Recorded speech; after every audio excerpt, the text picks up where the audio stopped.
당신은 지금 당장 해고입니다.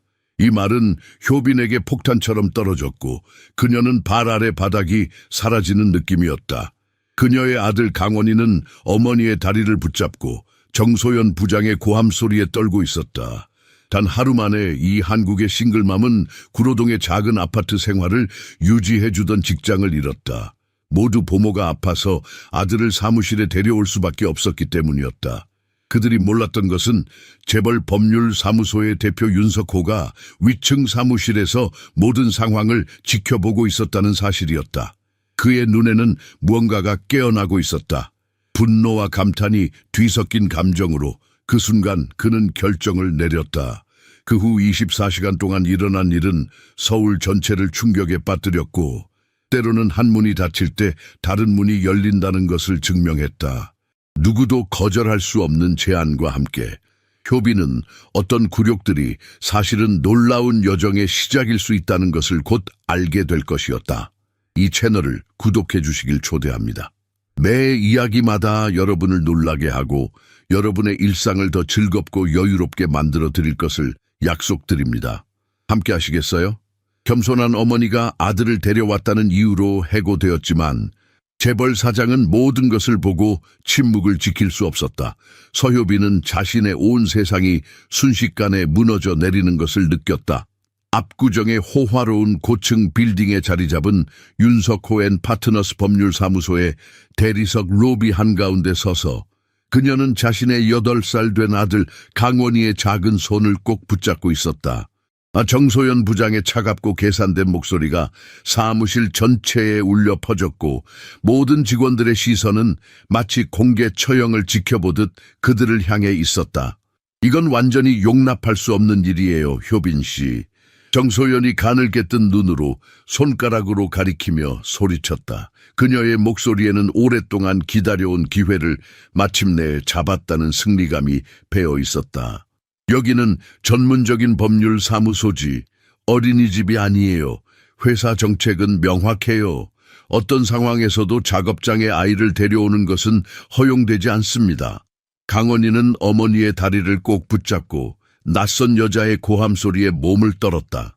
그의 눈에는 두려움과 혼란이 가득했고 그것이 효빈의 가슴을 더욱 아프게 했다. 소연 부장님, 제발 설명할 기회를 주세요. 효빈은 심장이 목구멍까지 차오르는 것을 느끼면서도 목소리를 떨지 않게 노력했다. 긴급 상황이었어요. 부모가 갑자기 아파서 병원에 가야 했고 오늘 중요한 계약서를 준비해야 했어요. 다른 방법이 없었습니다. 당신의 개인적인 문제는 관심 없어요. 소연이 냉소적인 미소를 지으며 말을 끊었다. 그녀의 눈빛에는 오랫동안 효빈을 향해 품어온 질투와 경멸이 역력했다. 당신은 자신의 선택에 책임을 져야 해요. 하지만 우리 엄마는 정말 열심히 일해요. 강원이가 떨리는 목소리로 용기를 내어 말했다. 그의 작은 목소리는 로비의 긴장된 공기를 가르며 모든 사람의 귀에 꽂혔다. 저는 아무도 방해하지 않았어요. 그냥 조용히 그림만 그렸어요. 정말이에요. 소연은 아이를 향해 차갑고 경멸적인 눈빛을 보냈다. 야애야, 여기는 네가 있을 곳이 아니야. 네 어머니는 너를 여기에 데려오기 전에 더 잘 생각했어야 했어. 효빈은 보호 본능과 분노가 혈관을 타고 솟구치는 것을 느꼈다. 제 아들의 이름은 강원이고 제가 아는 많은 어른들보다 더 잘 행동했어요. 그녀는 아들의 어깨를 부드럽게 쥐며 담담하게 말했지만 그녀의 눈에는 불꽃이 타오르고 있었다. 두 여성 중 누구도 알지 못했던 것은 위층 임원실에서 윤석호가 유리창을 통해 모든 장면을 지켜보고 있었다는 것이다. 45세의 이 성공한 변호사는 완벽하게 다림질된 정장과 냉정한 표정 뒤에 감정을 숨기고 있었지만 소연의 입에서 나오는 모든 잔인한 말을 듣는 동안 그의 손은 무의식적으로 단단한 주먹을 쥐고 있었다. 그의 눈에는 효빈이 공개적 굴욕 속에서도 보여준 존엄성과 그녀의 아들을 향한 무조건적인 사랑이 깊은 인상을 남겼다. 윤석호는 자신이 지금 목격하고 있는 부당함에 대해 무언가를 해야 한다는 것을 알았다. 그는 창가에서 물러나 자신의 책상으로 돌아가 무거운 생각에 잠겼다. 그가 곧 내릴 결정은 세 사람의 운명을 영원히 바꿀 것이었다.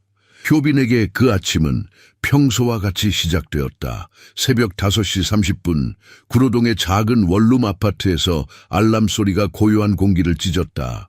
그녀는 눈을 뜨자마자 피로감을 밀어내고 즉시 일어났다. 침대 옆 작은 탁자 위에는 이미 전날 밤 준비해둔 오늘의 일정표가 놓여 있었다. 윤석호 웬 파트너스에서 3년간 완벽한 업무 기록을 유지해온 그녀에게 지각이나 결근은 생각할 수 없는 일이었다. 좁은 부엌에서 효빈은 조용히 강원희의 도시락을 준비하며 오늘의 중요한 프레젠테이션을 마음속으로 다시 한번 검토했다. 그녀가 몇 달 동안 준비해온 윤석호를 위한 이 발표는 그녀의 승진 가능성을 결정지을 수 있는 중요한 자리였다. 좀 더 나은 급여는 단순한 욕심이 아니라 강원희를 위한 더 넓은 집, 더 좋은 학교, 더 안정된 미래를 의미했다. 그때 갑작스러운 전화벨 소리가 고요한 아침을 깨뜨렸다. 효빈 씨, 정말 죄송해요. 전화 너머로 김명숙 할머니의 떨리는 목소리가 들렸다. 제 동생이 갑자기 쓰러져서 지금 당장 광주로 가야 해요. 오늘 강원희를 돌볼 수 없어요. 효빈은 숨이 막히는 것 같았다. 명숙 할머니는 3년 동안 한 번도 빠진 적 없이 강원희를 돌봐주었다. 그녀 없이는 아이를 맡길 곳이 없었다. 효빈은 떨리는 손으로 이마를 짚으며 머릿속으로 가능한 모든 대안을 빠르게 계산했다. 괜찮으세요, 명숙 할머니. 동생분 빨리 쾌유하시길 바랄게요.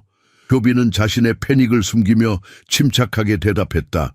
전화를 끊자마자 그녀는 필사적으로 다른 방법을 찾기 시작했다.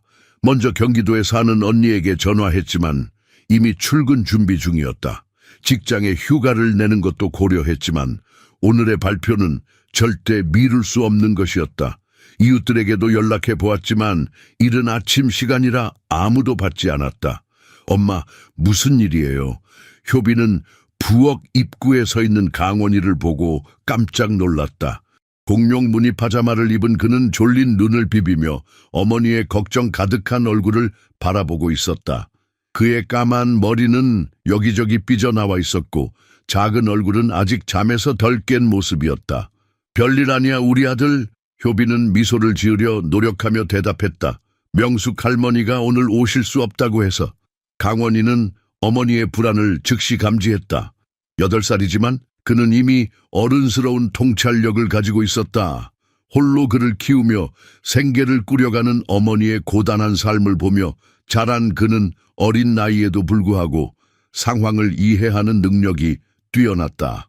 제가 회사에 같이 갈 수 있어요. 강원희가 진지하게 제안했다. 정말 잘 행동하겠다고 약속할게요. 아무도 방해하지 않고 조용히 있을게요, 엄마. 효빈은 아들의 제안에 망설였다. 회사 정책상 아이를 데려오는 것은 엄격히 금지되어 있었다. 특히 정소연 부장은 규칙을 어기는 것에 대해 냉혹하게 대응하는 것으로 유명했다. 하지만 다른 선택지가 없었다. 임대료, 공과금, 강원희의 학원비를 생각하면 하루라도 일을 놓치는 것은 그들의 취약한 재정 상태에 치명적일 수 있었다. 좋아, 하지만 넌 완전 투명 인간이 되어야 해, 알겠지? 효빈이 마침내 결정했다. 작은 회의실에서 조용히 그림 그리고 책 읽으면서 절대 소리내지 않고 아무도 너를 눈치채지 못하게 닌자처럼 되겠다고 약속할게요. 강원희의 얼굴에 해맑은 미소가 번졌다. 아무도 저를 볼 수 없을 거예요. 효빈은 아들을 꼭 안아주었다. 그의 순수한 열정이 그녀의 불안을 잠시나마 덜어주었지만 마음 깊은 곳에서는 오늘 무언가 잘못될 것이라는 불길한 예감이 자리 잡고 있었다. 압구정까지의 지하철 여행은 평소보다 더 긴장되었다. 출근 시간에 혼잡한 2호선 열차 안에서 효빈은 강원희를 자신의 몸으로 보호하듯 감싸며 서 있었다. 그녀의 눈은 끊임없이 주변을 살피고 있었고 마음속으로는 계속해서 오늘의 계획을 다시 점검했다. 어깨에 메고 있는 서류 가방은 평소보다 더 무겁게 느껴졌다. 그 안에는 발표 자료뿐만 아니라 강원이를 위한 색칠 공부책, 크레용, 조용한 장난감, 그리고 점심 도시락까지 가득 차 있었다. 엄마, 저기 압구정이에요. 강원이가 창밖을 가리키며 속삭였다. 그의 눈에는 호기심과 설렘이 가득했다. 구로동의 허름한 아파트, 단지와는 다른 고급스러운 건물들이 창밖으로 펼쳐졌다. 효빈은 긴장된 미소를 지으며 고개를 끄덕였다. 기억해, 오늘은 완전히 투명 인간이 되는 거야. 네, 엄마, 진짜 닌자처럼요. 강원이가 작은 목소리로 대답했다. 지하철에서 내려 법률사무소로 향하는 길. 효빈은 머릿속으로 최악의 시나리오를 준비했다. 오전에는 법률사무소의 3층에 있는 작은 회의실이 비어 있을 것이다. 그곳은 대부분 오후 회의에만 사용되었고 방음이 잘 되어 있어 강원이가 머물기에 완벽한 장소였다. 정오에 점심을 함께 먹고 오후에는 발표를 마치고 가능한 한 빨리 집으로 돌아갈 계획이었다. 유리와 크롬으로 장식된 현대적인 건물에 도착하자 효빈은 심호흡을 했다. 준비됐어? 네, 강원이가 고개를 끄덕였다. 로비를 지나 엘리베이터로 향하는 동안 효빈은 마치 범죄를 저지르는 것처럼 가슴이 두근거렸다. 하지만 다행히도 아직 이른 시간이라 사무실에는 몇몇 직원들만 도착해 있었고 대부분은 자신의 업무에 집중하고 있었다. 둘은 조용히 3층으로 올라가 비어있는 회의실로 향했다. 여기 내 비밀 기지야. 효빈이 문을 열며 속삭였다. 그녀는 재빨리 강원이의 물건들을 정리해 주었다. 색칠하는 책, 크레용, 도시락, 그리고 물병이 여기 있어. 뭐가 필요하면 문자 메시지로 알려줘. 절대로 혼자 돌아다니면 안 돼. 알겠지? 네, 엄마. 안심하고 일하세요. 강원이는 의자에 앉아 이미 색칠 공부를 시작하고 있었다. 효빈은 마지막으로 아들의 머리를 쓰다듬고 자신의 책상으로 향했다. 그녀의 가슴은 여전히 불안으로 가득했지만 지금은 일에 집중해야 할 시간이었다. 놀랍게도 다음 4시간 동안 모든 것이 완벽하게 진행되었다. 효빈은 평소처럼 효율적으로 서류를 준비하고 전화를 받고 이메일에 답장했다. 1시간마다 한 번씩 그녀는 회의실을 살짝 확인했고 강원이는 약속대로 조용히 자신의 활동에 몰두해 있었다. 한 번은 효빈이 들어갔을 때 그가 창문 밖 서울의 스카이라인을 경외의 눈으로 바라보고 있었다. 그의 작은 손에는 파란색 크레용이 들려 있었고 종이에는 도시의 모습이 어린아이의 상상력으로 그려져 있었다. 엄마, 저기 빌딩들이 구름을 찌를 것 같아요. 그가 속삭였다. 효빈은 따뜻한 미소를 지으며 고개를 끄덕였다. 잠시나마 그녀는 모든 것이 잘 될 것이라는 희망을 품었다. 전고가 되어 효빈은 준비해온 도시락을 함께 먹기 위해 회의실로 향했다. 그녀는 강원이가 색깔별로 종이 클립을 정리하며 즐겁게 놀고 있는 것을 발견했다. 그의 얼굴에는 만족감이 가득했다. 배고프지? 효빈이 물었다. 네, 엄마. 오늘 너무 재미있어요. 제가 정말 투명 인간이 된 것 같아요. 그들은 조용히 도시락을 먹으며 속삭이듯 대화를 나눴다. 강원이는 창밖으로 본 것들에 대해 신나게 이야기했고 효빈은 자신의 업무와 곧 있을 발표에 대해 말했다. 이 짧은 시간 동안 그들은 모든 걱정을 잊은 채 단순히 어머니와 아들로서의 순간을 즐겼다. 하지만 운명은 종종 가장 평화로운 순간에 가장 잔인한 방식으로 개입한다. 효빈이 책상으로 돌아와 발표 자료를 최종 점검하고 있을 때 정소연 부장이 예고 없이 나타났다. 그녀의 날카로운 눈은 즉시 효빈의 책상 위에 놓인 아이의 그림을 발견했고 그녀의 입계는 미묘한 미소가 번졌다. 효빈 씨, 사무실에 누가 왔나요? 그녀가 물었다. 그녀의 목소리에는 이미 승리의 냄새가 묻어 있었다. 회의실에 가봅시다. 정소연이 얼음 같은 목소리로 말했다. 그녀의 눈에는 숨길 수 없는 승리감이 번득였다. 효빈은 자신의 심장이 가슴을 뚫고 나올 것 같이 세차게 뛰는 것을 느꼈다. 그녀의 손은 미세하게 떨리기 시작했지만 소연 앞에서 약점을 드러내지 않기 위해 깊은 숨을 들이마셨다. 굴욕적인 상황에도 불구하고 그녀는 등을 곧게 펴고 소연을 따라 회의실로 향했다. 회의실 문을 열자 강원이는 테이블 앞에 앉아 조용히 그림을 그리고 있었다. 문이 열리는 소리에 고개를 들고 처음 보는 여자를 보자 그의 커다란 눈에 불안감이 스쳤다. 그는 즉시 어머니의 얼굴을 찾았다. 엄마? 그의 목소리는 작았지만 조용한 회의실에서는 마치 천둥처럼 울렸다. 이것이 투명인간인가요, 효빈 씨? 정소연이 날카로운 비웃음을 지으며 말했다. 그녀는 회의실을 둘러보았다. 테이블 위에는 색칠 공부책, 크레용, 반쯤 먹은 도시락이 놓여 있었다. 회사 시설을 개인 어린이집으로 사용하고 있었군요. 소연 부장님, 제발 이해해 주세요. 오늘 아침에 보모가 갑자기 아파서. 변명은 관심 없어요. 소연이 손을 들어 효빈의 말을 잘랐다. 그녀는 강원이를 향해 차가운 시선을 던졌다. 아이야, 내 물건들을 모아. 너와 내 어머니는 이제 여기 있을 수 없어.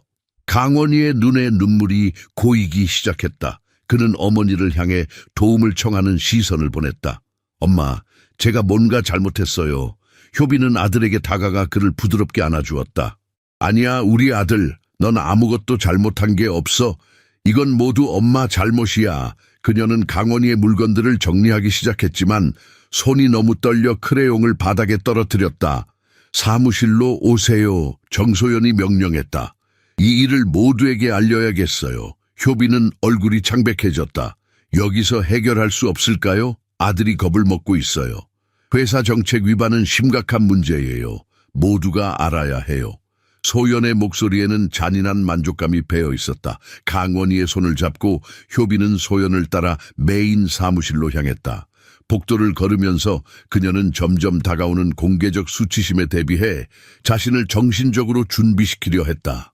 3년 동안의 헌신적인 노력, 밤샘 작업, 한 번도 결근하지 않은 완벽한 출근 기록이 모두 이 한순간의 실수로 무너져 내릴 것이었다. 메인 사무실에 도착하자 모든 직원들의 시선이 그들에게 쏠렸다. 일부는 호기심 어린 눈으로, 일부는 동정적인 표정으로, 또 일부는 악의적인 즐거움으로 바라보고 있었다. 효빈은 자신의 얼굴이 화염처럼 붉어지는 것을 느꼈지만 고개를 들고 당당하게 서 있었다. 여러분의 주목을 부탁드립니다. 정소연이 큰 목소리로 말했다. 오늘 우리는 심각한 회사 정책 위반 사례를 발견했습니다. 서효빈 씨가 무단으로 아이를 사무실에 데려왔습니다. 효빈은 강원이가 그녀의 다리 뒤로 숨는 것을 느꼈다. 그의 작은 손이 그녀의 치마를 꽉 쥐고 있었다. 그녀는 아들을 보호하기 위해 한 발짝 옆으로 움직여 그를 시선으로부터 가렸다. 당장 해고됩니다. 정소연이 차가운 미소로 선언했다. 물건을 모아서 나가세요.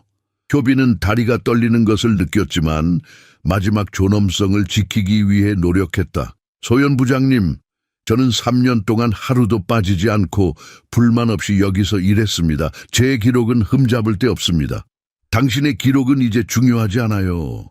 회사 정책을 위반했고 우리의 전문적인 이미지를 위험에 빠뜨렸어요. 강원이가 어머니의 치마를 잡아당겼다. 엄마, 가자. 이 아줌마가 무서워요. 위층 사무실에서 윤석호는 모든 상황을 지켜보고 있었다. 그는 효빈이 아들을 안기 위해 몸을 숙이는 모습, 그녀가 어떻게 안심시키는 말을 속삭이는지, 굴욕에도 불구하고 어떻게 침착함을 유지하는지 주시했다. 그의 가슴 속에서 분노와 연민이 뒤섞여 일어났다. 이것은 단순한 정책 위반 이상의 문제였다. 이것은 한 어머니의 존엄성과 생계를 위협하는 잔인한 행위였다. 구로동 작은 아파트의 문이 닫히는 소리가 효빈에게는 마치 감옥 문이 닫히는 것처럼 무겁게 들렸다. 오후 2시, 평일에 이 시간에 집에 돌아온다는 것은 그녀의 인생에서 처음이었다. 그녀는 사무실에서 가져온 작은 상자를 거실 테이블 위에 내려놓았다. 상자 안에는 그녀의 3년 경력이 담겨 있었다. 작은 화분, 사진 한 장, 커피 머그잔, 그리고 메모장 몇 개가 전부였다. 효빈은 2년 전 중고시장에서 어렵게 구입한 낡은 소파에 무겁게 몸을 던졌다. 갑작스러운 침묵이 아파트를 가득 채웠다. 평소 이 시간에는 사무실의 끊임없는 전화벨 소리, 프린터 소리, 동료들의 대화 소리로 둘러싸여 있었기에 이 고요함이 더 견디기 어려웠다. 엄마, 차 만들어 드릴까요? 강원이가 조심스럽게 다가오며 물었다. 그의 얼굴에는 여전히 사무실에서의 사건으로 인한 불안감이 남아 있었지만 그는 어머니를 돕기 위해 용기를 내고 있었다. 효빈은 아들을 바라보며 가슴이 찢어지는 듯한 아픔을 느꼈다. 8살 아이가 이런 상황에서 어른처럼 행동하고 있다니. 그의 눈에는 어린 나이에 감당하기 힘든 걱정과 책임감이 어려 있었다. 동네 친구들이 놀이터에서 뛰어놀 시간에 그녀의 아들은 해고된 엄마를 위로하고 있었다. 이리 와, 우리 아들. 그녀는 팔을 벌리며 말했다. 강원이는 망설임 없이 어머니의 품으로 뛰어들었다. 효빈은 아들의 작은 몸을 꼭 안으며 하루 종일 참아왔던 눈물이 마침내 흘러내리기 시작했다. 그녀는 강원이가 보지 못하도록 고개를 돌렸지만 그녀의 어깨가 미세하게 떨리는 것을 감지한 아들은 더 단단히 그녀를 안았다. 엄마, 울지 마세요. 우리는 괜찮을 거예요. 그가 작은 목소리로 위로했다. 제가 크면 돈 많이 벌어서 엄마가 일 안 해도 되게 할 거예요. 효빈은 아들의 순진한 약속에 웃음과 눈물이 뒤섞였다. 그녀는 강원이의 머리카락을 부드럽게 쓰다듬으며 깊은 한숨을 내쉬었다. 고마워, 우리 아들. 그러나 현실은 여전히 냉혹했다. 은행 통장에는 겨우 300만 원이 남아 있었고 2주 후면 임대료 납부일이 다가오고 있었다. 효빈은 정신적으로 남은 돈을 계산했다. 임대료 60만 원, 공과금 15만 원, 식비, 강원이의 학원비. 그녀가 즉시 새 직장을 구하지 못한다면 한 달 내에 모든 저축이 바닥날 것이었다. 엄마, 알아요? 강원이가 갑자기 고개를 들어 그녀를 바라보며 말했다. 아마도 이게 일어난 이유는 나중에 더 좋은 일이 올 거라서일 거예요. 왜 그렇게 생각해? 효빈은 아들의 긍정적인 생각에 놀라며 물었다. 어제 학교에서 선생님이 번데기에서 나와야 하는 나비에 대해 말씀하셨어요. 번데기 안에 있을 때는 꽉 끼어서 좋지 않아 보이지만 그 시간이 필요해서 나중에 나오면 정말 예쁘고 날 수 있어요. 강원이의 눈은 순수한 믿음으로 빛났다. 우리도 지금은 번데기 같지만 곧 나비가 될 거예요. 효빈은 아들을 더 꽉 안으며 그렇게 현명한 아이의 어머니가 되는 행운을 가졌는지 경이로움을 느꼈다. 어린 나이에도 불구하고 강원이는 가장 어려운 상황에서도 희망을 찾는 법을 배웠다. 그것은 그녀가 자신도 모르게 가르쳐준 교훈이었다. 내 말이 맞아, 우리 아들. 그녀는 마음을 다잡으며 말했다. 우리는 더 강해지고 더 좋은 곳으로 날아갈 거야. 하지만 효빈의 머릿속에서는 여전히 질문들이 맴돌았다. 어디서부터 다시 시작해야 할까? 누가 단 하루의 공백도 없는 완벽한 출근 기록을 가졌지만 갑자기 해고된 사람을 고용하려 할까? 누가 한부모에게 기회를 줄까? 그리고 무엇보다 어떻게 강원이에게 그가 받을 자격이 있는 안정된 미래를 제공할 수 있을까? 오후는 모자가 작은 집의 침묵 속에서 서로를 위로하며 천천히 흘러갔다. 효빈은 눈물을 닦고 내일부터 구직 활동을 시작하기로 마음먹었다. 그녀는 강원이를 위해 그들의 작은 가정을 위해 다시 일어서야 했다. 양재동에 위치한 고급 아파트 단지의 최상층 펜트하우스. 윤석호는 손에 든 위스키 잔을 바라보며 방 안을 왔다 갔다 했다. 유리창 너머로 서울의 야경이 화려하게 펼쳐져 있었지만 그의 눈은 그 아름다움을 보지 못했다. 그의 마음은 오늘 사무실에서 목격한 장면으로 가득 차 있었다. 정소연, 대체 무슨 생각으로? 그는 중얼거리며 테이블 위에 위스키 잔을 내려놓았다. 그 잔은 그가 따른 지 20분이 지났지만 여전히 가득 차 있었다. 45세의 성공한 변호사로서 윤석호는 자신의 감정을 통제하는 데 익숙했다. 법정에서 그는 냉철함과 논리로 유명했다. 하지만 오늘 효빈이 정소연에게 굴욕을 당하는 모습을 지켜보면서 그는 오랫동안 느끼지 못했던 감정의 폭풍에 휩싸였다. 그는 가죽 소파에 앉아 머리를 손으로 감쌌다. 3년 동안 효빈이 일하는 것을 지켜보면서 그는 그녀의 뛰어난 업무 능력, 헌신, 그리고 겸손함에 깊은 인상을 받았다. 그녀는 자신보다 훨씬 더 화려한 학력을 가진 직원들이 해결하지 못하는 문제들을 효율적으로 처리했다. 그녀는 중요한 프로젝트를 마치기 위해 늦게까지 남아 일했고 사무실의 모든 사람들을 똑같이 존중했다. 그리고 정소연은 그런 직원을 해고했어. 그는 분노를 느끼며 중얼거렸다. 윤석호는 핸드폰을 집어들어 시간을 확인했다. 밤 10시, 너무 늦지 않았다. 그는 박미영, 그의 개인 비서에게 전화를 걸었다. 미영 씨, 죄송합니다만 급한 일이 있습니다. 그가 말했다. 괜찮습니다, 윤 사장님. 무슨 일이신가요? 미영의 목소리는 항상처럼 차분하고 전문적이었다. 내일 아침 첫 일로 서효빈 씨의 전체 파일을 가져와 주세요. 모든 것, 평가, 성과 보고서, 고객 의견, 그녀가 처리한 모든 사건 기록. 문제가 있나요, 윤 사장님? 미영의 목소리에 약간의 놀라움이 묻어났다. 반대로 우리가 하나를 해결하려고 하는 것 같아요. 윤석호가 대답했다. 전화를 끊은 후 그는 창가로 걸어가 서울의 불빛을 내려다 보았다. 어딘가에 효빈과 그녀의 아들이 있었다. 아마도 불확실한 미래를 걱정하며 잠 못 이루고 있을 것이다. 그 생각이 그의 가슴을 무겁게 눌렀다. 그날의 이미지들이 그의 마음에 계속해서 반복되었다. 어머니의 다리를 꼭 붙잡고 있는 강원이, 정소연의 잔인한 미소, 굴욕 속에서도 효빈이 보여준 존엄성. 특히 효빈이 아들을 지키기 위해 자신의 몸을 방패처럼 사용하는 모습은 그의 마음에 깊은 인상을 남겼다. 왜 이렇게 마음이 불편한 거지? 그는 자신에게 물었다. 윤석호는 자신이 이렇게 다른 사람의 문제에 깊이 관여된 적이 거의 없다는 것을 깨달았다. 수년간의 법률 경력 동안 그는 전문적인 거리를 유지하는 데 능숙했다. 하지만 효빈의 상황은 달랐다. 그것은 단순한 업무 문제가 아니라 한 어머니와 아들의 삶에 관한 것이었다. 윤석호는 책상으로 돌아가 노트북을 열었다. 그는 효빈이 처리한 주요 사건들을 다시 검토하기 시작했다. 박 씨 사건, 이 씨 상속 문제, 정 씨의 부동산 분쟁, 각 파일은 그녀의 뛰어난 업무 능력과 세심한 주의력을 보여주었다.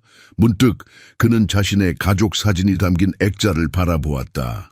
10년 전에 찍은 사진 속에는 그와 그의 아버지, 어머니가 함께 웃고 있었다. 그의 부모님은 모두 돌아가셨고 그는 결혼한 적이 없었다. 그의 인생은 일과 성공으로 가득 차 있었지만 진정한 가족의 따뜻함은 부족했다. 효빈과 강원희의 모습이 다시 그의 마음에 떠올랐다. 비록 물질적으로는 부족할지 모르지만 그들 사이에는 진정한 사랑과 유대가 있었다. 그것은 윤석호가 오랫동안 경험하지 못했던 것이었다. 그는 마침내 결심했다. 정소연이 만든 이 부당한 상황을 바로잡아야 했다. 하지만 그는 단순히 효빈을 다시 고용하는 것 이상의 무언가를 계획하고 있었다. 이것은 그녀에게 진정한 기회를 제공하고 동시에 자신의 법률 사무소에 새로운 방향을 제시할 수 있는 기회였다. 밤이 깊어갈수록 윤석호의 계획은 더욱 구체화되었다. 그는 오랜만에 진정한 목적의식을 느끼며 내일의 회의를 준비하기 시작했다. 그의 결정은 세 사람의 인생을 영원히 바꿀 것이었다. 다음 날 아침 윤석호는 평소보다 1시간 일찍 사무실에 도착했다. 유리와 강철로 지어진 건물은 아직 조용했고 대부분의 직원들은 오지 않은 상태였다. 그는 엘리베이터를 타고 최상층으로 올라가며 오늘 해야 할 일을 정신적으로 검토했다. 사무실에 도착하자마자 박미영이 약속대로 효빈의 파일을 그의 책상 위에 올려놓았다. 모든 것을 가져왔습니다, 윤 사장님, 미영이 말했다. 서류상으로는 서효빈 씨가 완벽한 직원이었다는 것을 알게 될 겁니다. 윤석호는 고개를 끄덕이며 고맙습니다, 미영 씨. 오늘 오전에는 방해받지 않기를 원합니다. 그리고 정소연 부장을 정확히 9시에 제 사무실로 불러주세요. 라고 말했다. 미영이 나간 후 윤석호는 효빈의 파일을 열었다. 그가 이미 알고 있던 내용이 서류로 확인되었다. 3년간의 완벽한 출근 기록, 동료들과 상사들의 우수한 평가, 그리고 효빈이 처리한 사건들에 대한 고객들의 감사 편지까지. 특히 눈에 띄는 것은 작년에 한 중요한 고객이 보낸 메모였다. 서효빈 씨는 제 복잡한 상황을 진정으로 이해한 유일한 사람이었습니다. 그녀의 세심한 관심과 전문성 덕분에 우리 가족은 몇 년간 지속된 분쟁을 마침내 해결할 수 있었습니다. 앞으로도 모든 법률 문제는 그녀에게만 맡기고 싶습니다. 윤석호는 고객의 이름을 확인했다.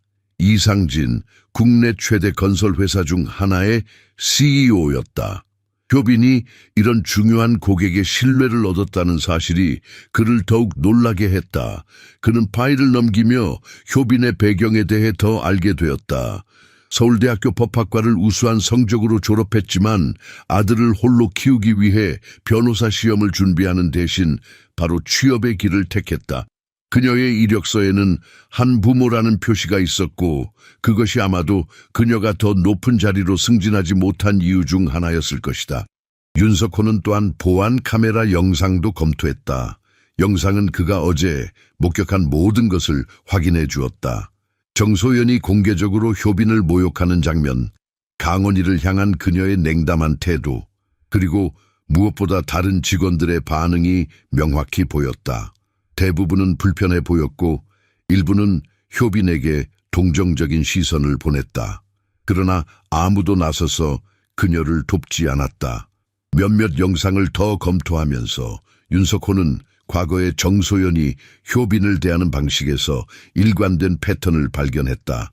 항상 그녀의 업무를 더 세심히 감시하고 작은 실수도 크게 지적하며 때로는 그녀의 공헌을 의도적으로 무시하는 모습들이었다. 정소연은 오랫동안 효빈을 표적으로 삼아왔군. 그는 중얼거렸다. 특히 충격적인 것은 한 달 전 영상이었다. 효빈이 중요한 계약을 성공적으로 마무리하고 고객으로부터 직접 감사 인사를 받는 장면이었다. 정소연은 그 모습을 멀리서 지켜보다가 고객이 떠난 후 즉시 다가가 효빈의 성과를 깎아내리는 모습이 담겨 있었다. 윤석호는 의자에 등을 기대며 깊은 숨을 내쉬었다. 이것은 단순한 회사 정책 위반 문제가 아니었다. 이것은 체계적인 괴롭힘이었고 그는 이를 용납할 수 없었다.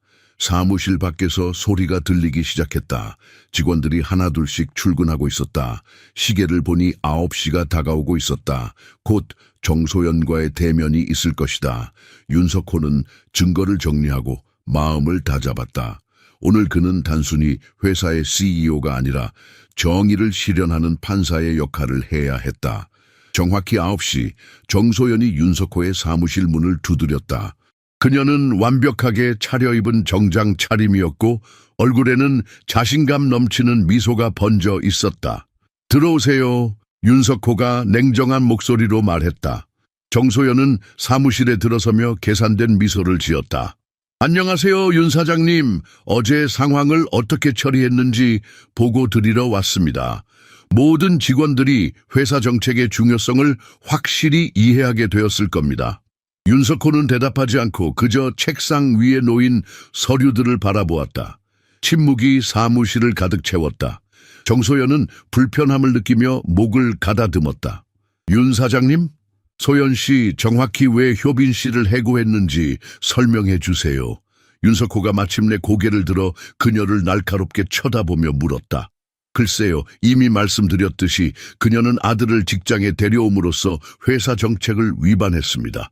완전히 부적절했고 우리의 전문적인 이미지에 해가 될 수 있었습니다. 정소연의 목소리에는 여전히 자신감이 넘쳤다. 그 결정을 내리기 전에 그녀의 파일을 검토했나요? 정소연은 잠시 망설였다. 그럴 필요가 없었습니다. 위반은 명백했고 즉각적인 조치가 필요했습니다. 그녀의 파일은 3년간의 흠잡을 데 없는 기록을 보여줍니다. 윤석호가 폴더를 열며 차분히 말했다.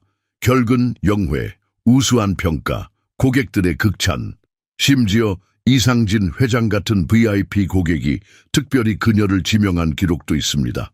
그는 서류를 정소연 쪽으로 밀었다. 정소연의 얼굴이 약간 굳어졌다.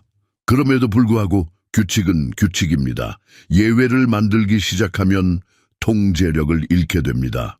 규칙에는 또한 특별한 상황을 고려하고 판단력을 사용하는 것이 포함되어 있습니다.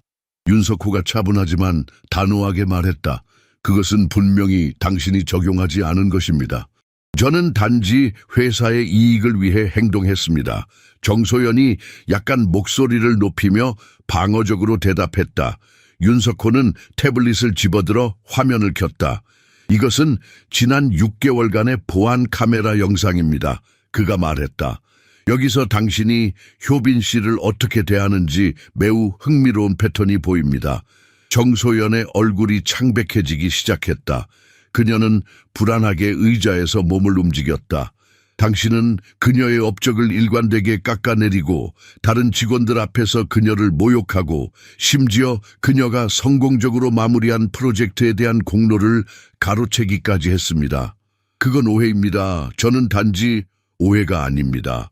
윤석호가 그녀의 말을 자르며 말했다. 어제 상황은 당신이 오랫동안 기다려온 기회였죠. 8살 아이 앞에서 그의 어머니를 공개적으로 굴욕시키는 것이 어떤 회사 정책을 따르는 것인지 설명해 주시겠습니까? 정소연은 대답할 말을 찾지 못했다.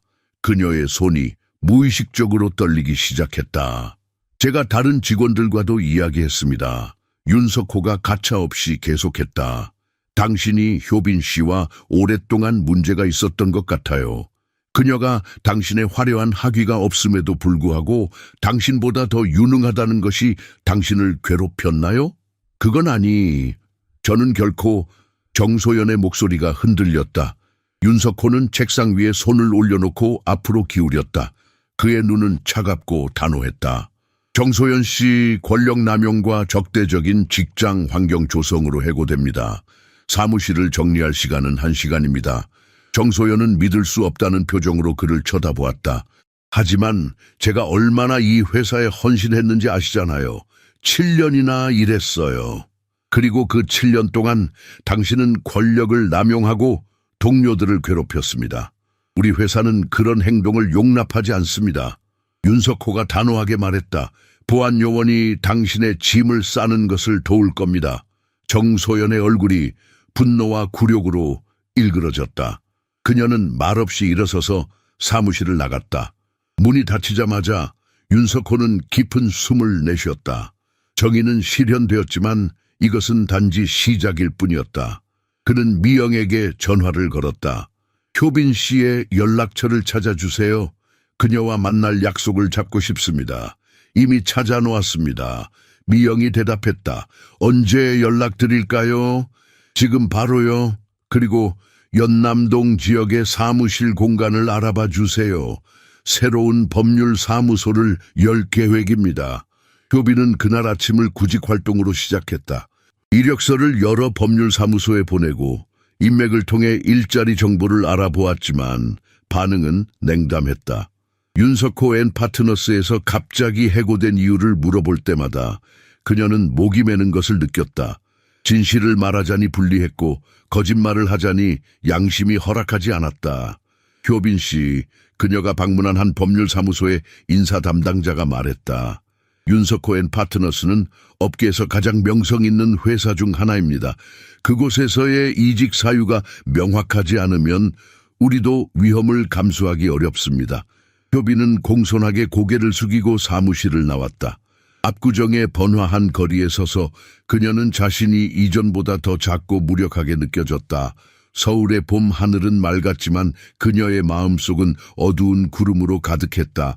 집으로 돌아가는 지하철에서 그녀의 전화가 울렸다. 낯선 번호였다. 여보세요? 그녀가 조용히 대답했다. 서효빈 씨인가요? 정중한 여성의 목소리가 들렸다. 네, 맞습니다. 윤석호 앤 파트너스의 박미영입니다. 윤석호 사장님께서 내일 오전 10시에 압구정 스타벅스에서 만나고 싶다고 하셨습니다. 효빈은 순간 숨을 멈췄다. 윤 사장님이 그녀를 만나고 싶다고? 왜지? 아마도 퇴직금과 관련된 문제일까? 아니면 더 나쁜 일이 있을까? 무슨 일인지 알려주실 수 있을까요? 그녀가 조심스럽게 물었다.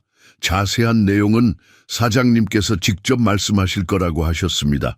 참석 가능하신가요? 효빈은 잠시 망설였지만 거절할 이유가 없었다. 네, 참석하겠습니다. 전화를 끊은 후 그녀는 마음이 복잡해졌다. 윤석호는 법률사무소의 대표 파트너였고 그녀에게는 거의 신화적인 존재였다. 3년 동안 일하면서 그녀는 윤석호와 직접 대화할 기회가 거의 없었다. 그는 주로 고위 변호사들과만 교류했고 그녀 같은 직원들은 멀리서 그를 우러러볼 뿐이었다. 집에 도착했을 때 그녀는 여전히 내일의 만남에 대해 생각하고 있었다. 강원이는 학교에서 돌아와 숙제를 하고 있었다. 어떻게 지냈니, 우리 아들? 효빈이 물었다. 괜찮았어요, 엄마. 근데 선생님이 제가 왜 슬퍼 보이는지 물어봤어요. 강원이가 솔직하게 대답했다. 효빈은 가슴이 아팠다. 아들이 그녀의 문제 때문에 학교에서도 영향을 받고 있다는 사실이 그녀를 괴롭혔다. 무슨 말을 했니? 그냥 좀 피곤하다고 했어요. 강원이가 미소를 지으며 말했다. 엄마를 걱정시키고 싶지 않았어요. 효빈은 아들을 꼭 안아주었다. 내일 중요한 약속이 있어. 언니가 너를 학교에 데려다 줄 거야. 엄마의 새 직장에 관한 거예요? 강원이의 눈이 희망으로 빛났다. 아직 모르겠어. 하지만 어떤 일이 있어도 우리는 함께 이겨낼 거야. 다음 날 아침 효빈은 일찍 일어나 신중하게 옷을 골랐다. 검은색 정장, 흰색 블라우스, 단정한 구두. 그녀의 유일한 정장이었지만 오늘만큼은 최선을 다해 보이고 싶었다. 그녀는 머리를 단정하게 묶고 최소한의 화장을 했다. 미경이 강원이를 학교에 데려가겠다고 약속한 후 효빈은 압구정으로 향했다. 지하철에서 내려 스타벅스로 걸어가는 동안 그녀의 마음은 불안과 호기심이 뒤섞여 있었다. 약속 시간보다 5분 일찍 도착한 그녀는 카페 안으로 들어서며 윤석호를 찾아 주위를 둘러보았다. 그는 이미 창가 자리에 앉아 있었다. 놀랍게도 평소에 격식 있는 정장 대신 그는 캐주얼한 남색 스웨터와 청바지를 입고 있었다. 이런 모습에 윤석호는 처음 보는 것이었다. 그가 그녀를 발견하고 손을 들어 인사했다. 효빈은 깊은 숨을 들이마시고 자신의 운명이 바뀔지도 모르는 이 만남을 위해 마음을 다잡았다. 효빈은 떨리는 다리로 윤석호가 앉아있는 테이블로 걸어갔다.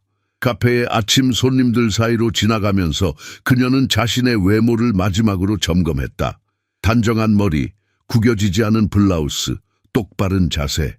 첫인상이 모든 것을 결정할 수 있었다. 효빈 씨, 와 주셔서 감사합니다. 윤석호가 정중하게 일어서며 말했다. 그의 목소리는 사무실에서 들었던 것보다 더 부드럽고 친근했다. 앉으세요. 부탁드립니다. 윤 사장님, 효빈이 긴장된 목소리로 대답했다. 그녀는 조심스럽게 그의 앞에 앉았다. 저를 기억하시는지 몰랐습니다. 물론 알고 있습니다. 윤석호의 눈빛에는 효빈이 이전에 본 적 없는 따뜻함이 있었다. 무엇보다도 법률사무소에서 일어난 일에 대해 진심으로 사과드리고 싶습니다. 정소연의 행동은 완전히 부당했고 그녀는 더 이상 우리 회사에 있지 않습니다. 효빈은 놀라움에 눈을 깜빡였다. 정소연이 해고되었다고? 어떻게 이런 일이? 사장님의 말씀 감사합니다만 왜 이렇게 석호라고 불러주세요. 그가 부드럽게 끼어들었다. 그리고 이해하지 못하는 것은 왜 내가 그렇게 신경 쓰는지 맞습니까? 효빈은 무슨 말을 해야 할지 모르고 고개를 끄덕였다. 한국 최고의 법률사무소 중 하나의 대표가 그녀에게 이름으로 불러달라고 하다니 현실감이 없었다. 사실은 몇 달 동안 당신의 일, 헌신, 지능을 지켜봐 왔습니다. 석호가 커피를 한 모금 마시며 말했다. 박 씨 사건을 어떻게 처리했는지 다른 변호사들이 포기한 후에도 해결책을 찾아냈죠. 이 씨의 복잡한 상속 문제에서 보여준 섬세함도 인상적이었습니다. 효빈은 입을 약간 벌린 채 그를 바라보았다. 그녀는 윤석호가 자신의 업무를 그렇게 자세히 알고 있다는 사실이 믿기지 않았다. 이상한 따뜻함이 그녀의 가슴으로 퍼졌다. 감사합니다만 아직도 이해가 되지 않습니다. 저를 왜 여기서 만나자고 하셨나요? 석호는 살짝 앞으로 기울이며 목소리를 낮췄다. 제안이 있습니다. 저는 독립적인 법률 사무소를 시작하고 있습니다. 윤 리걸 솔루션즈, 작지만 우수한 팀으로 대형 로펌이 무시하는 사건들에 집중할 계획입니다. 효빈은 호기심과 혼란이 뒤섞인 채 그를 바라보았다. 그녀는 새 일자리를 제안받을 것을 기대했지만 이것은 완전히 다른 방향이었다. 신뢰할 수 있는 파트너가 필요합니다. 석호가 계속했다. 제가 고객 관계와 법정 업무에 집중하는 동안 사무소의 운영 부분을 관리할 수 있는 사람이요. 파트너라고요? 효빈의 목소리가 놀라움으로 높아졌다. 그녀는 자신이 제대로 들었는지 확신할 수 없었다. 네, 파트너입니다. 석호가 미소를 지으며 확인했다. 급여는 이전 법률사무소에서 받던 것의 2배이고 수익 참여도 있습니다. 그리고 물론 필요할 때 강원이와 함께 있을 수 있도록 유연한 시간을 가질 수 있습니다. 효빈은 입이 마르는 것을 느꼈다. 이것은 그저 일자리가 아니었다. 이것은 그녀의 인생을 바꿀 수 있는 기회였다. 당신은 제 아들의 이름을 알고 계신가요? 석호는 효빈이 그를 알고 있던 이래로 처음으로 진정한 미소를 지었고 그 미소는 그의 진지한 얼굴을 완전히 변화시켰다. 갑자기 그는 더 젊고 더 접근하기 쉬워 보였다. 강원이 8살, 공룡을 좋아하고 그림을 잘 그립니다. 화요일에 제가 아는 많은 어른들보다 더 잘 행동했죠. 효빈은 말문이 막혔다. 어떻게 그가 그렇게 많은 것을 알고 있을까? 왜 그렇게 개인적인 세부 사항에 주목했을까? 왜 저인가요? 그녀는 마침내 질문을 내뱉었다. 더 많은 경험, 더 좋은 학위를 가진 변호사들이 많이 있습니다. 당신이 제가 만난 가장 유능한 사람 중 하나이기 때문입니다. 석호가 망설임 없이 대답했다. 그리고 당신은 진정한 기회를 받을 자격이 있기 때문입니다. 다음 2시간 동안 석호와 효빈은 새로운 법률사무소의 비전과 계획에 대해 깊이 논의했다. 석호는 모든 것을 세심하게 준비해 두었다. 연남동의 현대적인 사무실 공간은 이미 계약 단계에 있었고 지하철과 가까워 효빈이 쉽게 출퇴근할 수 있었다. 업무 시스템, 마케팅 전략, 그리고 첫 번째 목표 고객들까지 모두 계획되어 있었다. 그리고 이 구석은 강원이를 위한 공간입니다. 석호가 태블릿으로 사무실 도면을 보여주며 말했다. 책상, 편안한 소파, 책장, 그리고 그림 그릴 수 있는 이젤까지 있습니다. 비상 상황이 발생하면 그가 편안하게 머물 수 있는 공간이죠. 효빈은 그의 세심함에 압도되었다. 이 모든 것을 저를 위해 계획하셨나요? 당신을 위해, 그리고 강원이를 위해 이 모든 것을 생각했습니다. 그가 부드럽게 정정했다. 그 말에는 둘 다 무시할 수 없는 부드러움이 있었다. 효빈은 가슴속에서 무언가 움직이는 것을 느꼈다. 수년 동안 잠들어 있던 무언가. 석호가 그녀를 바라보는 방식, 마치 정말로 그녀를 보는 것처럼 단지 직원이 아니라 완전한 사람으로서 그녀를 동시에 취약하고 흥분되게 만들었다. 한 가지 더 있습니다. 석호가 계속했다. 이것이 자선이라고 생각하지 않았으면 합니다. 저는 당신이 일하는 것을 지켜봤습니다, 효빈 씨. 다른 모든 사람들이 포기했을 때 박 씨 사건을 어떻게 처리했는지 보았습니다. 세 개의 법률사무소가 그녀를 거절한 후 이 씨가 우리를 신뢰하게 만든 방법을 보았습니다. 당신은 단지 유능한 것이 아니라 빛나는 사람입니다. 누구도 저에게 그런 말을 한 적이 없습니다. 효빈이 속삭였다. 그녀의 눈에 눈물이 고이기 시작했지만 그녀는 재빨리 깜빡여 눈물을 쫓아냈다. 그렇다면 당신은 잘못된 사람들과 일했던 것입니다. 석호의 목소리에는 진심이 담겨 있었다. 잠시 동안 그들은 침묵 속에서 서로를 바라보았다. 카페의 소음, 다른 손님들의 대화, 커피 머신의 소리가 모두 사라진 것 같았다. 그 순간 그들 사이에는 둘 다 예상하지 못했지만 부정할 수 없는 연결이 있었다. 수락합니다. 효빈이 마침내 말했다. 그녀의 목소리는 작았지만 단호했다. 당신의 파트너가 되겠습니다. 우리의 파트너죠. 석호가 정정했다. 이것은 우리의 것이 될 것입니다. 그들이 마지막 세부 사항을 논의하고 있을 때 석호의 전화가 끈질기게 울렸다. 그는 화면을 보고 미간을 찌푸렸다. 잠시만요. 그가 전화를 받으며 중얼거렸다. 미영 씨, 무슨 일이죠? 효빈은 대화의 한쪽 끝만 들을 수 있었지만 석호의 얼굴이 각 단어마다 긴장되는 것을 보았다. 그의 편안했던 표정이 순식간에 경직되었고 그의 눈은 창밖으로 향했다. 확실해요? 내 사무실에? 그가 머리를 쓸며 물었다. 알겠어요. 지금 가겠습니다. 그는 전화를 끊고 효빈을 그녀가 해석할 수 없는 표정으로 바라보았다. 잠시 동안 그의 눈에는 혼란과 당혹감이 스쳤다. 효빈 씨, 가봐야 할 것 같습니다. 예상치 못한 상황이 발생했습니다. 괜찮으신가요? 효빈은 그의 급작스러운 변화에 걱정이 되었다. 네, 글쎄요, 복잡합니다. 석호가 급히 일어섰다. 제 비서가 제 전 아내가 사무실에 있다고 합니다. 파리에서 막 돌아왔고 저와 이야기하고 싶어 합니다. 효빈은 마치 차가운 물을 끼얹은 것처럼 느꼈다. 전 아내, 석호는 결혼한 적이 있다는 것을 한 번도 언급한 적이 없었다. 물론 그녀는 그의 개인 생활에 대해 거의 알지 못했지만 이 새로운 정보는 그녀를 당황하게 했다. 물론이죠. 가세요.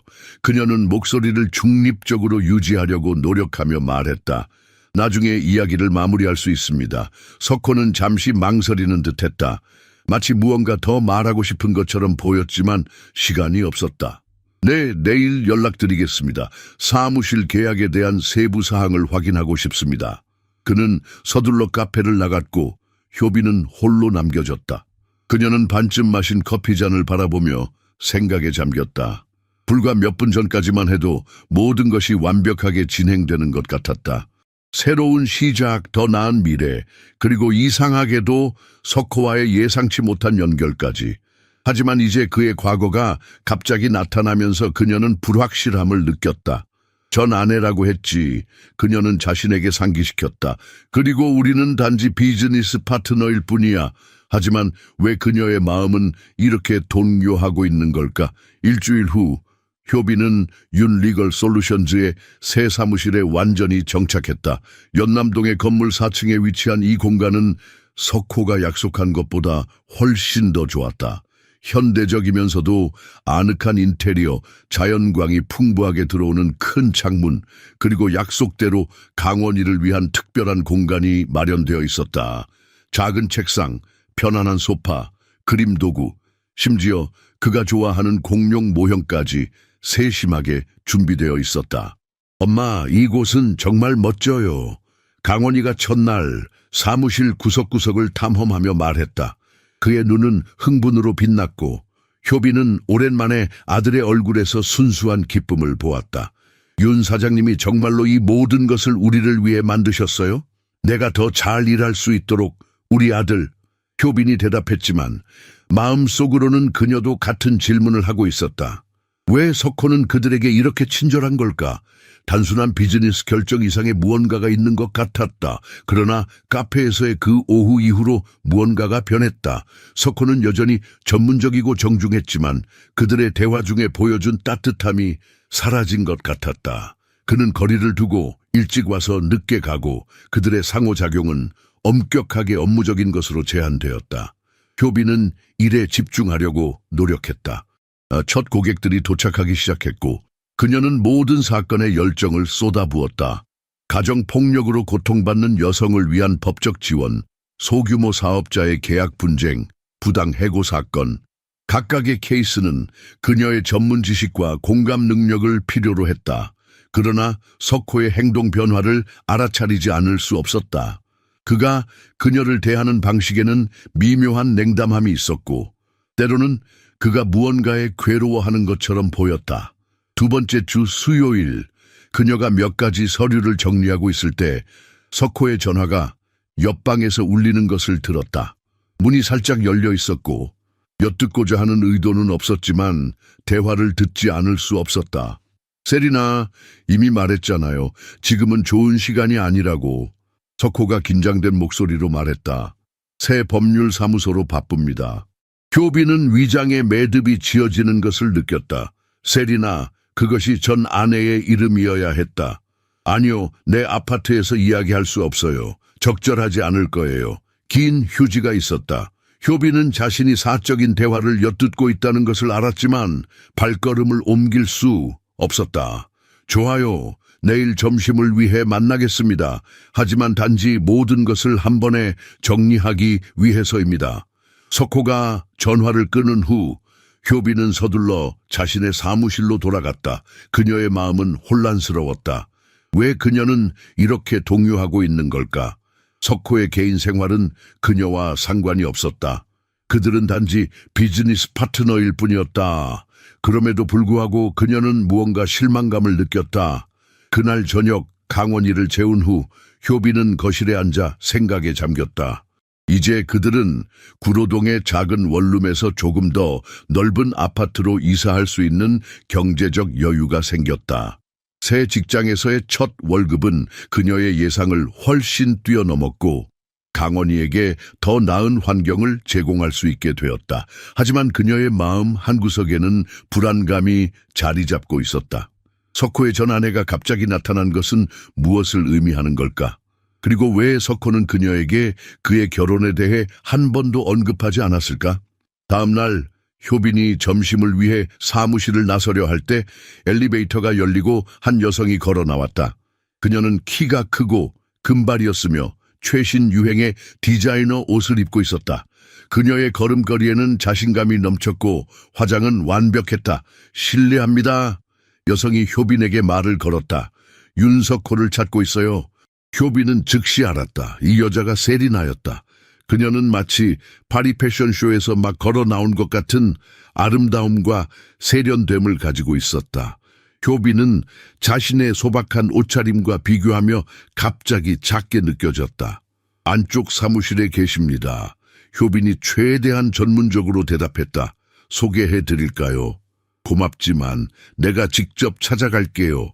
세리나가 눈에 도달하지 않는 미소를 지으며 말했다. 우리는 오랜 지인이니까. 효빈은 세리나가 석호의 사무실로 향하는 것을 지켜보았다. 그녀의 가슴 속에서는 이상한 감정의 폭풍이 휘몰아쳤다. 질투, 걱정, 아니면 단순한 호기심. 효빈은 자신의 감정을 이해할 수 없었지만 한 가지는 확실했다. 과거의 그림자가 그들의 새로운 시작을 위협하고 있었다. 세리나는 석호의 사무실로 들어가는 순간부터 공간을 지배했다. 그녀의 향수 향기가 복도를 채웠고 그녀의 하이힐 소리는 마치 카운트다운처럼 효빈의 신경을 긁었다. 효빈은 점심 약속을 취소하고 사무실에 남기로 결정했다. 그녀는 계속해서 서류를 검토하려 했지만 집중할 수 없었다. 1시간 후 세리나가 석호의 사무실에서 나왔다. 그녀는 마치 패션 화보의 모델처럼 우아하게 걸었고 효빈의 작은 사무실 앞에 멈춰서서 문을 가볍게 두드렸다. 실례합니다. 그녀가 눈에 도달하지 않는 미소로 말했다. 당신이 서효빈 씨인가요? 석호가 당신에 대해 말했어요. 효빈은 천천히 일어섰다. 그녀는 세리나보다 키가 작았고 그녀의 소박한 정장은 세리나의 고급스러운 패션 옆에서 초라해 보였다. 그럼에도 불구하고 효빈은 등을 곧게 펴고 전문적인 태도를 유지했다. 네, 서효빈입니다. 반갑습니다, 세리나 씨. 제 이름을 아시네요. 세리나가 약간 놀란 표정으로 말했다. 윤 사장님이 언급하셨습니다. 효빈이 간결하게 대답했다. 세리나는 사무실을 둘러보았다. 그녀의 시선은 모든 것을 평가하고 판단하는 듯했다. 그래서 이것이 석호의 새로운 사업적 모험이군요. 그녀는 강원이의 구석을 향해 시선을 돌리며 중걸거렸다. 그리고 저것은 뭐죠? 어린이집인가요? 효빈은 뺨이 달아오르는 것을 느꼈다. 세리나의 목소리에 담긴 경멸은 분명했다. 직원들이 필요할 때 가족 비상사태를 처리할 수 있는 공간입니다. 얼마나 진보적이네요.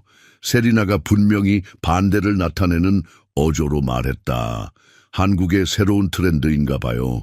파리에서는 물론 우리는 개인 생활과 직업 생활을 완전히 분리해요.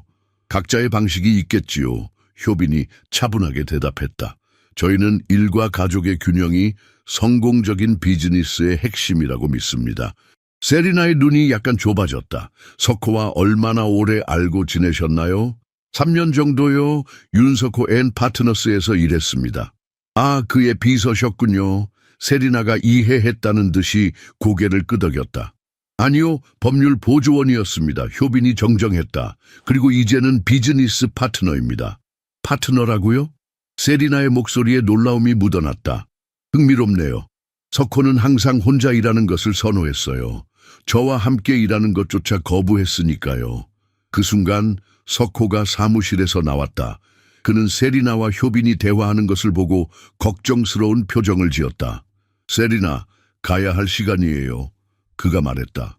당신의 새 파트너와 이야기를 나누고 있었어요. 세리나가 그에게 다가가며 대답했다. 당신이 그녀에 대해 많이 말해주지 않았네요. 석호는 불편해 보였다.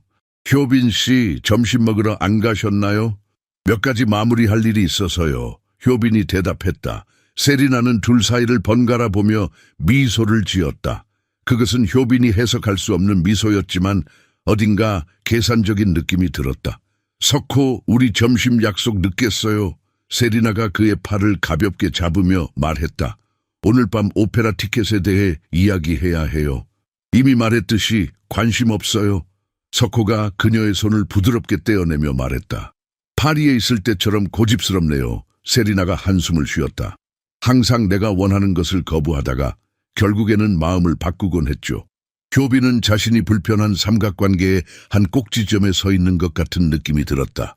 그녀는 석호와 세리나 사이에 어떤 역사가 있는지 알 수 없었지만 그것이 단순한 이혼 이상의 복잡한 것임을 느낄 수 있었다. 실례지만 저는 일을 마무리해야 합니다. 효빈이 정중하게 말했다. 물론이죠. 세리나가 미소를 지으며 대답했다. 효빈 씨, 또 뵙겠네요. 아마도 앞으로 자주 만나게 될 것 같아요. 그녀의 말에는 미묘한 위협이 담겨 있었다. 세리나와 석호가 함께 떠난 후 효빈은 의자에 무겁게 앉았다. 그녀는 갑자기 이 새로운 시작이 생각보다 훨씬 더 복잡할 수 있다는 것을 깨달았다. 다음 몇 주는 윤리걸 솔루션즈의 긴장된 일상을 가져왔다. 세리나는 마치 그곳이 그녀의 두 번째 집인 것처럼 지속적으로 나타났다. 때로는 석호와 점심을 먹기 위해, 때로는 옛날처럼 커피를 가져오기 위해, 또 때로는 단순히 인사하러 들르는 척하며 파리에서의 화려한 생활과 그녀의 미래 계획에 대해 몇 시간씩 이야기했다. 효빈은 업무에 집중하려고 노력했지만 세리나의 존재는 그녀를 불안하게 만들었다.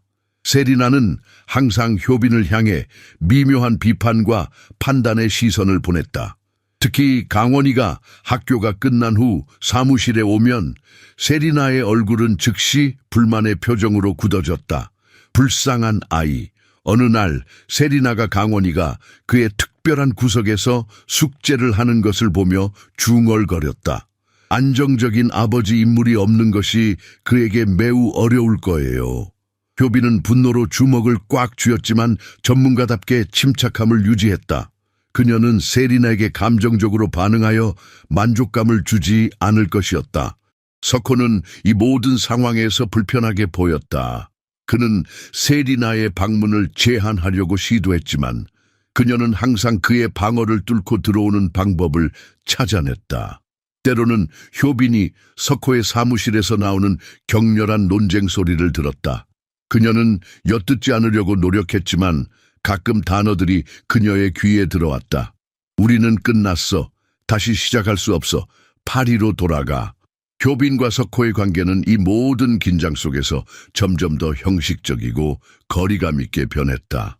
카페에서 그들이 나눈 깊은 대화와 연결감은 마치 꿈처럼 멀게 느껴졌다. 전환점은 목요일 오후에 왔다. 효빈은 복잡한 상속 사건을 위한 서류를 준비하느라 늦게까지 일하고 있었다. 강원이는 학교에서 돌아와 그의 특별한 구석에 자리를 잡았다. 그는 평소보다 더 조용했다. 괜찮니? 우리 아들? 효빈이 걱정스럽게 물었다. 강원이는 잠시 망설였다. 엄마, 오늘 학교에서 몇몇 아이들이 저를 놀렸어요. 효빈의 심장이 무거워졌다. 무슨 일이 있었니? 아빠가 없다고 놀렸어요. 강원이가 작은 목소리로 말했다. 가족 그림을 그리는 시간이었는데 다른 아이들은 모두 아빠, 엄마, 형제 자매를 그렸어요. 저는 엄마만 그렸더니 민준이가 제가 아빠가 없어서 불쌍하다고 말했어요.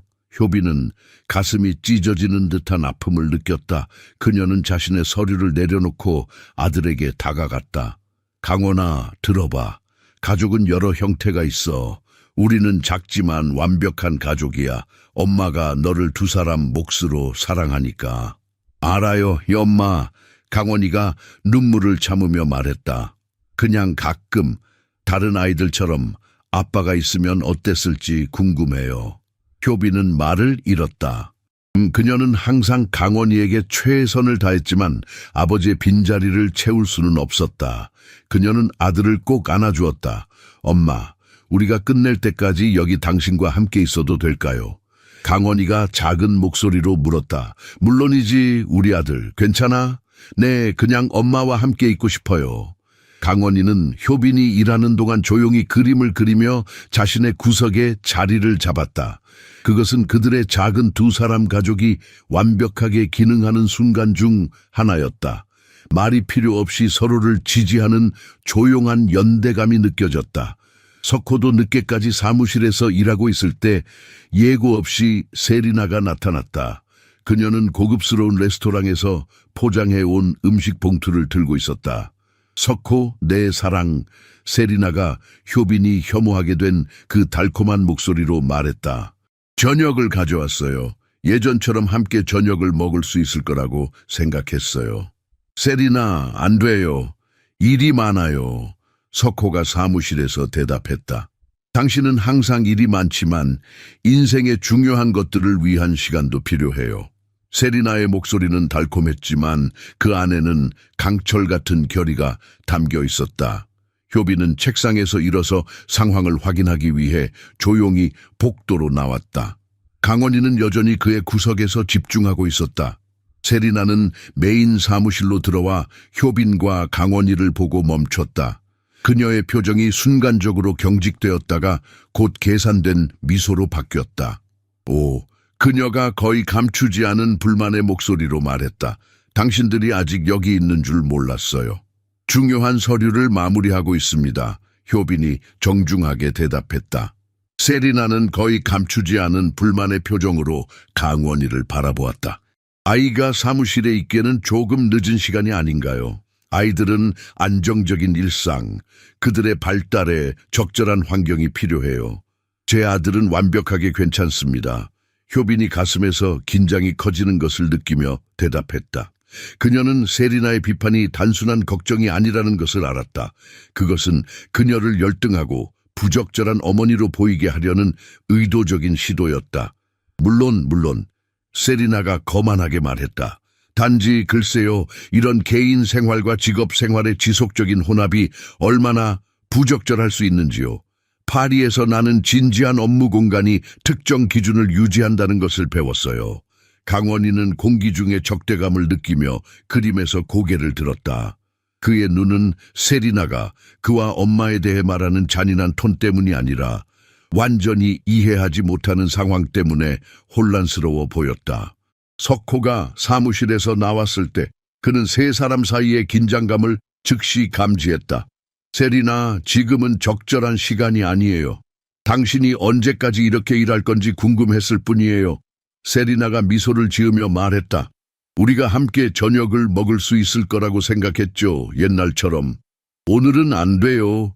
석호가 단호하게 말했다. 내일 통화하죠. 세리나의 표정이 살짝 어두워졌다. 그녀는 효빈과 강원이를 향해 다시 시선을 돌렸다. 아마도 당신이 오를 거예요. 오늘 밤은 아무래도 방해가 있네요. 그녀의 목소리에는 독이 묻어 있었다. 효빈 안에서 무언가가 부서졌다. 지난 몇 주간의 모든 긴장, 세리나의 끊임없는 비판, 석호와의 점점 냉랭해지는 관계, 그리고 무엇보다 강원이가 학교에서 겪은 아픔이 모두 그녀를 압도했다. 그녀는 천천히 책상에서 일어섰다. 강원아, 내 물건들을 모아. 우리는 가야 해. 엄마, 제가 뭔가 잘못했어요. 강원이의 목소리에는 불안이 가득했다. 아니, 우리 아들, 넌 절대 나쁜 짓을 하지 않아. 효빈은 아들에게 미소를 지으려 노력했지만 그녀의 눈에는 눈물이 고이기 시작했다. 효빈은 빠르고 결단력 있는 움직임으로 서류를 정리하기 시작했다. 세리나는 만족스러운 미소로 그녀를 지켜보고 있었다. 석호는 혼란스러워 보였다. 효빈 씨, 무슨 일이에요? 석호가 걱정스럽게 물었다. 효빈은 그를 바라보았고 그를 알게 된 이래로 처음으로 그녀가 느끼는 것을 숨기려고 하지 않았다. 그녀의 눈에는 고통이 있었지만 또한 맹렬한 존엄성도 있었다. 석호 씨, 그녀는 떨리지만 단호한 목소리로 말했다. 당신이 다른 파트너를 찾는 것이 좋을 것 같아요. 당신의 현재 상황에 더 잘 맞는 사람을. 효빈 씨, 제발 가지 마세요. 이건 오해예요. 석호가 앞으로 나서며 말했다. 오해가 아니에요. 효빈이 고개를 저었다. 나는 내 아들이 또 다른 거절과 상처를 경험하게 할 수 없어요. 우리는 이미 충분히 겪었어요. 강원이는 혼란스러워하면서도 어머니의 지시에 따라 그의 물건들을 모았다. 그의 작은 얼굴에는 두려움과 슬픔이 뒤섞여 있었다. 효빈은 그런 표정을 볼 때마다 가슴이 찢어지는 듯했다. 세리나는 이 모든 상황을 만족스럽게 지켜보고 있었다. 그녀는 승리한 듯한 미소를 감추지 않았다. 효빈 씨, 부탁이에요. 석호가 다시 시도했다. 이것은 우리가 함께 시작한 일이에요. 아니요, 석호 씨. 이것은 당신이 시작한 일이에요. 효빈이 서류 가방을 들고 강원이의 손을 잡으며 말했다. 그리고 당신이 결정해야 할 것은 그것을 누구와 계속할 것인지예요. 효빈과 강원이는 사무실을 나섰다. 엘리베이터를 기다리는 동안 강원이가 조용히 물었다. 엄마, 우리 다시 가난해질 거예요? 효빈은 아들을 바라보며 용기를 내려고 노력했다.